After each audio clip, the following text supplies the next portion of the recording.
ज्योतिबाच्या नावानं घेऊन हाती सासण काठी भक्त येती दुरून शंकराच्या अवताराला बघती डोळ भरून हे दौडत आला सफेद घोडा घेऊन देवाला दख्खनचा राजा ज्योतिबा माझा अंबाबाईची हाक ऐकली देवान सत्वर रणी धावला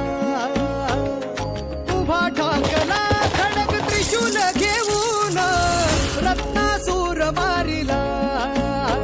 ये डोंगरात नांदतो